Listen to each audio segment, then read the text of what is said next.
Gracias por acompañarnos cada domingo. No tengo duda que, al igual que yo, se le hace bien difícil estar sentado frente a un televisor o a un teléfono para estudiar la Biblia.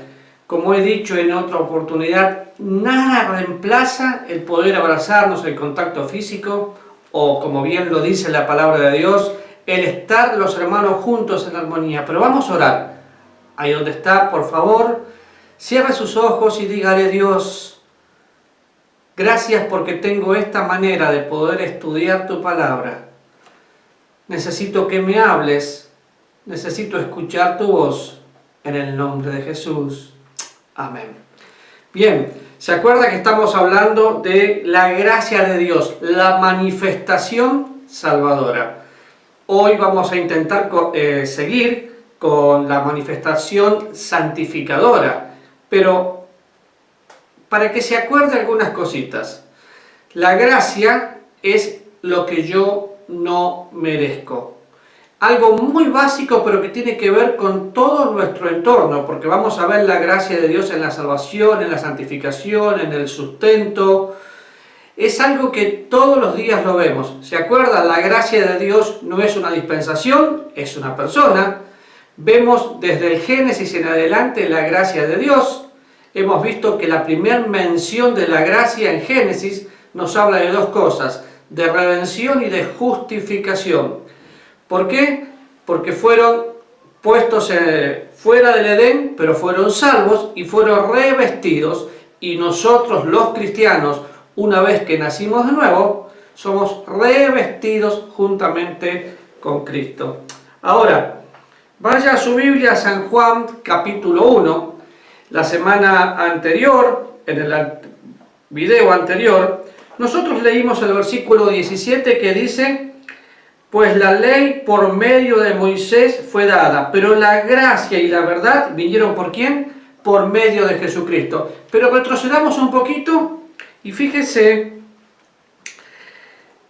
versículo 9 dice: y aquella luz verdadera que alumbra a todo hombre venía a este mundo. En el mundo estaba, el mundo por él fue hecho, pero el mundo no le conoció. A lo suyo vino, y los suyos no le recibieron. Mas a todos los que le recibieron, a los que creen en su nombre, les dio potestad de ser hechos hijos de Dios, los cuales no son engendrados de sangre, ni de voluntad de carne, ni voluntad de varón, sino de Dios. Y aquel Verbo fue hecho carne y habitó entre nosotros, y vimos su gloria, gloria como el unigénito del Padre, lleno de gracia y de verdad. Y Juan el Bautista se quedaba testimonio, pero yo quiero tomar esto para poder volver a Tito y ver algunas cosas, ya no solamente en cuanto a la manifestación salvadora, sino en cuanto a la manifestación santificadora, algo que se ha desvirtuado mucho. Pero aquella luz verdadera. Y cuando habla de Jesús, usted puede leer todo el capítulo 1 de Juan, habla de que en Él estaba la vida y Él era la luz de los hombres. Y por favor, grábese que Él es la luz. Y el que anda en luz aborrece las tinieblas por algo natural. Si en este momento se cortara la luz, yo no podría hacer este video. Si se cortara la luz, no podría ver cómo está. Pero esa luz verdadera está en nosotros. Ahora, en el mundo estaba, pero el mundo no le conoció. ¿Saben que cuando Jesucristo vino a lo suyo, a predicar el Evangelio? Y los suyos, el pueblo de Israel, no le recibieron, no le conocieron. Hoy no hay ningún tipo de excusa. ¿Por qué? La manifestación salvadora es pensar que Jesús vino al mundo para salvar a los pecadores, a salvarlos de su propia condenación, a salvarlos de la ira de Dios. Y hasta el día de hoy estamos escuchando la salvación por gracia, por medio de la obra de Cristo, pero el mundo sigue rechazando. Pero dice el versículo 14, que aquel Verbo se hizo carne, o sea, se manifestó. Y usted se acordará, porque ha leído la Biblia, cuando Jesús se hizo carne como un bebé, habitó entre nosotros, fue un niño, fue un adolescente, fue un hombre que llegó a la cruz. Si bien es cierto que Jesús siempre estuvo y vemos aún algunas manifestaciones, algunas teofanías en el Antiguo Testamento, porque así se llaman, cuando Jesús se aparece como el ángel de Jehová, podemos ver que la manifestación era que Jesús ya estaba. Ahora, repase conmigo, el Señor Jesús viene, camina por la tierra, un día el Señor asciende al cielo, pero Él había prometido que no nos iba a dejar huérfanos. Entonces desciende el Espíritu Santo, y cuando desciende el Espíritu Santo en el día de Pentecostés, vemos que por primera vez ya no había una morada del Espíritu Santo temporal, sino que había una morada del Espíritu Santo permanente. Él estaba con nosotros para siempre. Ese Jesús, capítulo 2 de Tito, es el que empieza diciendo: porque la gracia de Dios se manifiesta para salvación a todos los hombres. ¿Sí? Y como dije la vez pasada, Dios quiere que todos sean salvos y lleguen al conocimiento de la verdad. Dios muestra su amor para con nosotros en que a pesar de ser pecadores, Cristo murió por nosotros. La voluntad de Dios es absoluta, Él quiere que todos le conozcan. Ahora, ¿qué pasa una vez que le conocemos? Pasan algunas cosas que fuimos mencionando en el programa anterior. Él imparte su vida dentro de la nuestra y nos justifica, nos redime, nos reconcilia. Todas esas cosas son hechas una vez y para siempre. Pero quiero que leamos el versículo 12, que dice: enseñándonos que renunciando a la impiedad y a los deseos mundanos, vivamos en este siglo sobria, justa y piadosamente. Sobria, justa y piadosamente. Y acá hay que centrarse un poco en esto. ¿Por qué? Porque se habla mucho de santidad y de santificación, y podemos escuchar en teología diferentes formas. Por ejemplo, santidad posicional, santidad práctica. Está bien, es una forma que los teólogos tienen de explicar. Santidad posicional, santidad práctica, santidad progresiva. Está bien, es una forma que los teólogos tienen de explicar. Pero vamos a la Biblia y vemos que la santidad es la obra de Dios en la vida de cada cristiano. La santidad no es una opción, la santidad fue la decisión de Dios cuando nos apartó para Él, y es nuestro privilegio cuando le recibimos. Dios nos declara justos, nos declara santos, obviamente y lamentablemente santos que pecamos y que ofendemos a Dios, pero vamos a terminar de experimentar esa santidad plena cuando seamos conformados totalmente a su imagen y estemos en su presencia, cuando nuestra redención sea consumada. Pero la primera palabra dice enseñándonos. La palabra aquí es pedagogos. La gracia de Dios, Jesucristo, es nuestro maestro. Nosotros no podríamos tener un aparato para poder usar electrónico y no leer las instrucciones. Yo sé que los jóvenes no leen manuales, pero tampoco le sacan todo el provecho que necesitan. Ahora, definitivamente, un cristiano tiene un manual. Ese manual es todo el consejo de Dios. Ese manual es el que alumbra mi camino.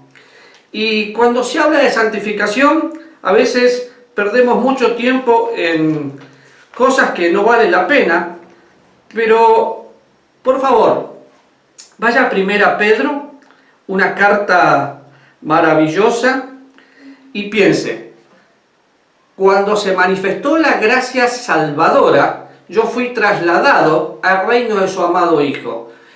Dios lo que colocó fue su vida en la mía, y ahora ya no me pertenezco, sino que le pertenezco. Todo lo que soy, todo lo que fui, todo lo que espero ser, en Él somos y en Él nos movemos.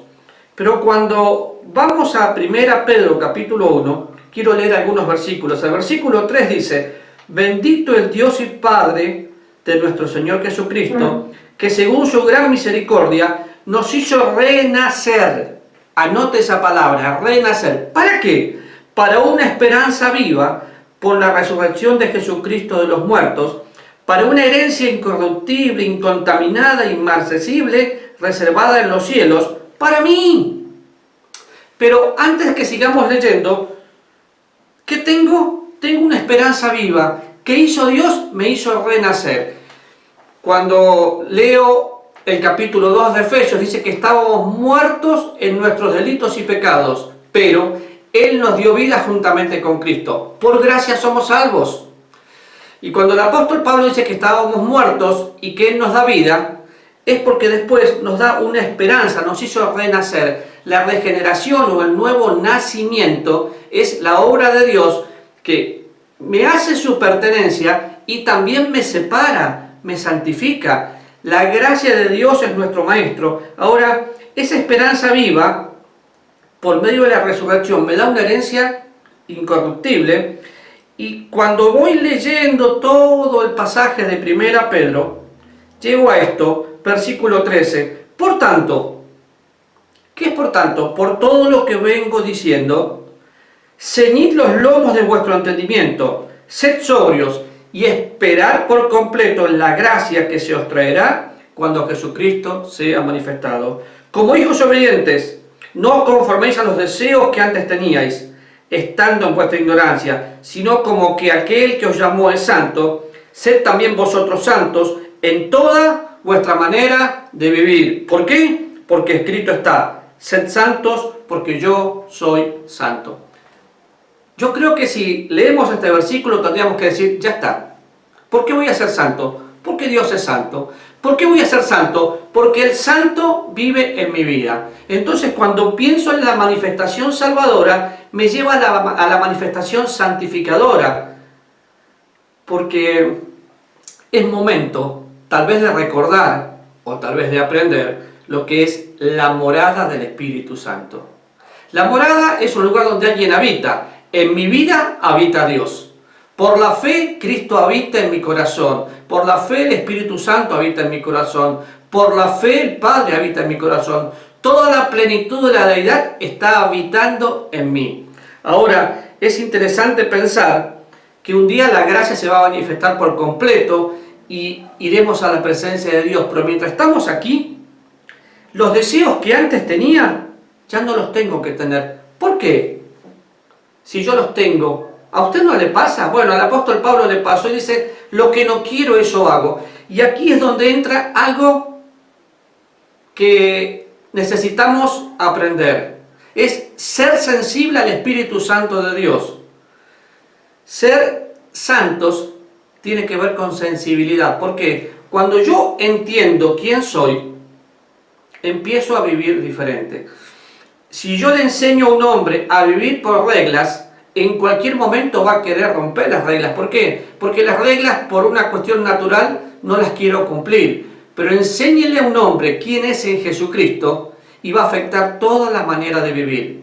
Empieza a pensar, sin ir muy atrás, tenemos una esperanza viva. No estamos sin esperanza. Somos hijos del Dios Santísimo. Entonces, los deseos que antes tenía era porque estaba en la ignorancia, pero esa ignorancia ya no la tengo porque hoy vivo en Cristo, por Cristo y para Cristo. Entonces, miro al Padre, soy imitador de Dios como un hijo amado, y dice, sed también vosotros santos en toda vuestra manera de vivir. No dice, vístase el domingo como muñequito de queque o como muñequito de torta en otros países. Porque la santidad no tiene nada que ver con vestimenta. De hecho, imagínense, viene una persona que se viste muy mal y lo primero que algunos quieren hacer es cambiar su forma de vestir. Bueno, yo entiendo perfectamente que hay mujeres que a veces se visten como que fueran una salchicha. Hombres que se visten muy mal. Pero yo puedo cambiarlo de afuera, pero hasta que lo de adentro no es transformado por Dios. La apariencia es piedad, pero adentro hay un vacío interior. Y Jesús dijo, erráis porque ignoráis las Escrituras y el poder de Dios. Dios es el que produce en nosotros el querer como el hacer por su buena voluntad. Entonces, el ser santo es porque Él es santo. Y el versículo 17 dice, y si invocáis por Padre aquel que sin acepción de personas juzga la obra de cada uno, conducíos en temor todo el tiempo de vuestra peregrinación. Déjeme decirle que este temor es un amor reverente. Yo no soy santo porque le tengo miedo a Dios, ni porque Dios me va a castigar, que de hecho Dios no castiga a sus hijos. Claro que no. Dios disciplina a sus hijos y la disciplina me hace ser participante de su santidad. Dios me va puliendo y saca todo lo que no sirve. Y entonces, ¿cómo hago para ser santo? ¿Se acuerda? Enséñele a un hombre quién es en Cristo y toda su vida va a ser tomada. Versículo 18, sabiendo, ¿qué tengo que saber? Que fui rescatado de mi antigua manera de vivir. ¿Con qué fui rescatado? ¿Con oro? No. ¿Con plata? No. Con la sangre preciosa de Cristo, como un cordero sin mancha y sin contaminación. Yo creo que cada vez que pecamos, estamos olvidándonos de dónde nos sacó Dios y el precio que pagó Dios. Por eso yo quiero aprender, en primer lugar, que cuando hablo de la gracia santificadora, de la manifestación de Cristo santificándome, no estoy hablando de una actividad, sino de una actitud que nace en mi corazón. Porque muchos podemos poner varias reglas como una actividad para poder cumplir.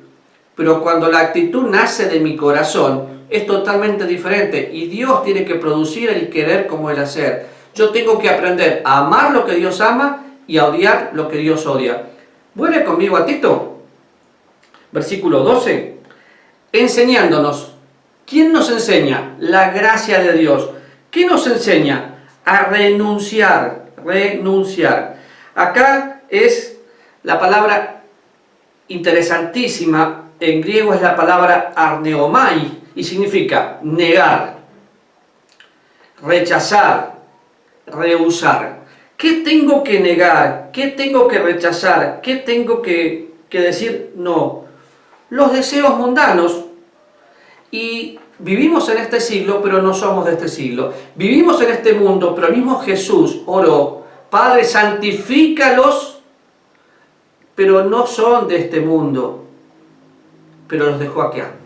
Usted y yo nos levantamos cada mañana y tenemos que enfrentar las noticias, las crisis emocionales, las crisis económicas y nuestra propia lucha. Pero seamos honestos, ni usted ni yo pecamos sin querer. Cada vez que vamos a pecar, lo pensamos, nos gusta y lo hacemos. Ahora, ¿a qué es lo primero que tenemos que renunciar? A la impiedad. ¿Se acuerda? Renunciar, negar, rechazar, rehusar. O sea, decirle no. ¿Y qué es impiedad? La impiedad es la ausencia de la expresión de Dios.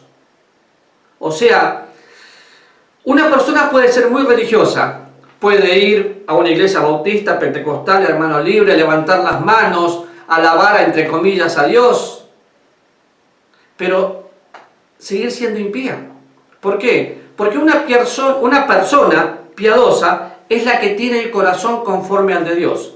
¿Cómo hago para tener el corazón conforme al de Dios? Cuando piensa en eso, creo que al igual que yo, su mente va a David. Un hombre que pecó, un hombre que adulteró, mató, mintió y terminó siendo conforme al corazón de Dios. Porque un día David tuvo un quebrantamiento que lo llevó a conocer íntimamente a Dios. Entonces, la manifestación santificadora, en primer lugar, me tiene que hacer sensible. ¿Sensible a qué? Al Espíritu Santo de Dios que vive en mí. Al poder decir, no como un cantito, sino como una convicción, con Cristo estoy juntamente crucificado y ya no vivo yo, Cristo vive en mí. Y lo que ahora vivo en la carne, lo vivo en la fe del Hijo de Dios. Tengo que aprender a rechazar, a rehusar, a negar los deseos que antes tenían. Déjeme decirle que lamentablemente el diablo viene para hurtar, matar y destruir, y continuamente a los que somos sus hijos y a los que somos sus siervos nos tira dardos de fuego para querer destruirnos. Pero, otra vez, la impiedad es la ausencia de la expresión de Dios. Como un antónimo, ¿qué es la piedad entonces? Es la presencia de Dios en mi vida. ¿Se acuerda cuando Moisés bajó de estar con el Señor? Su rostro resplandecía. Una persona que tiene comunión con Dios, que se levanta a la mañana y lo primero que quiere es leer su Biblia, que lo primero que quiere es orar, que no quiere hacer otra cosa que estar con el Señor, no por una obligación, no por una religión, sino por una necesidad, está viviendo piadosamente. Cuando usted llena su mente con la palabra de Dios, su mente es la mente de Cristo. Todos tenemos conciencia, entonces vamos a aprender a pensar como Dios piensa. El apóstol Pablo dice en Filipenses, todo lo bueno, todo lo justo, todo lo amable, en esto pensar. ¿Cómo hago? Piadosamente. Entonces, a lo primero que tengo que renunciar es a la impiedad. A lo segundo que tengo que renunciar, a los deseos mundanos. Ahora, cuando pienso en deseos mundanos, vaya conmigo, por favor, a 1 Juan. Un versículo que nosotros conocemos mucho. Versículo 15. Y dice, no améis al mundo, ni las cosas que están en el mundo. Si alguno ama al mundo, el amor del Padre no está en él. Porque todo lo que hay en el mundo, los deseos de la carne, los deseos de los ojos y la vanagloria de la vida, no provienen del mundo, no provienen del Padre, sino del mundo. El mundo pasa y sus deseos, pero el que hace la voluntad de Dios permanece para siempre. Y cada oportunidad que yo leo esto, digo, bueno, ¿cómo quiero que me recuerden? ¿Como un buen tipo que ayudó a la sociedad? ¿O como alguien que hizo la voluntad de Dios y permanece para siempre? Tengo un recuerdo muy fresco de Chuck Wilson, el fundador del Ministerio de Palabra de Vida Internacional. ¿Y saben por qué lo recuerdo? Porque estaba enfermo y sus últimas palabras fue, mi médico no es salvo, hay que predicarle. Quería hacer la voluntad de Dios. Ahora, cuando pienso en los deseos mundanos, son las expresiones de nuestra carne. Podemos llamarle así. No es malo tener cosas. Malo es que esas cosas te posean. Porque, por ejemplo, está bien tener un auto, una casa, un buen salario. Está bien. Lo que está mal es quebrar reglas para poder tenerlo. Si yo tengo que quebrar reglas, rompo mi integridad.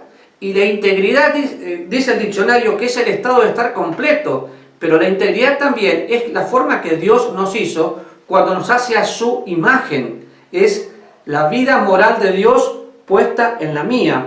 Entonces, la impiedad como los deseos mundanos tienen que ser negados para que podamos vivir y expresar los deseos de Dios. Pero ¿qué tengo que pensar? Tengo que entender, ya no vivo yo, Cristo vive en mí. Y solamente piensa en esto, todo lo que hay en el mundo, los deseos de la carne, los deseos de los ojos y la vanagloria de la vida. ¿Se acuerda cuando el Señor Jesús fue tentado?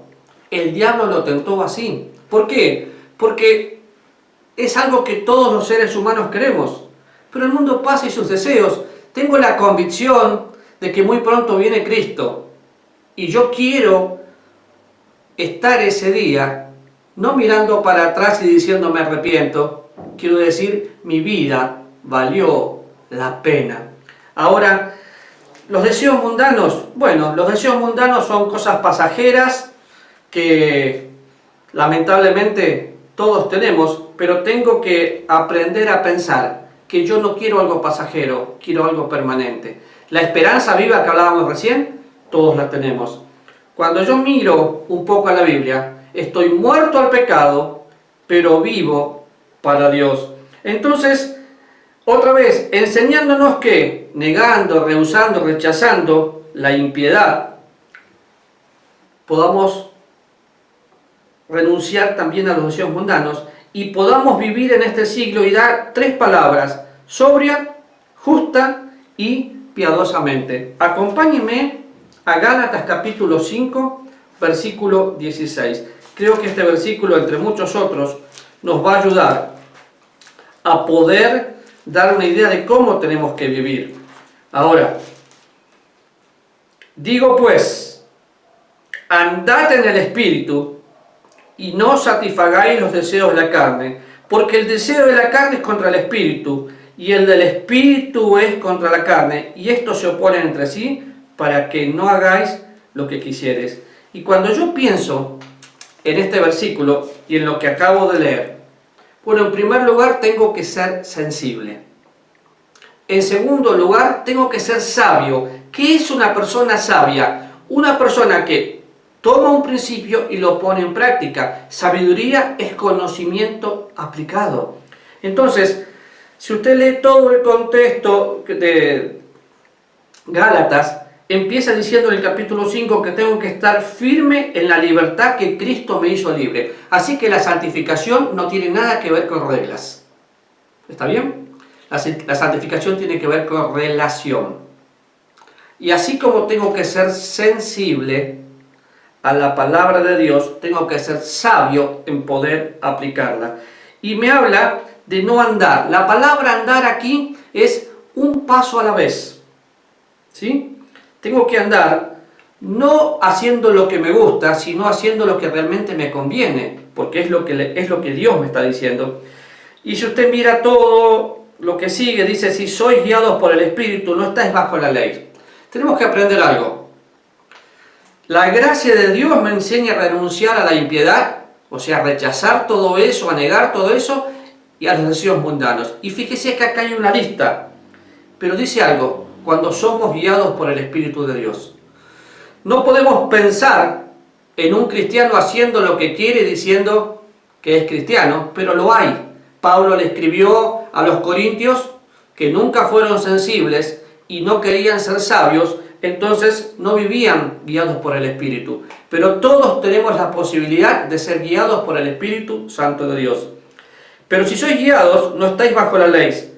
Y manifiestas son las obras de la carne. ¿Qué son? Adulterio, fornicación, inmundicia, lascivia, idolatría, hechicería, enemistades, pleitos, celos, contiendas, disensiones, herejías.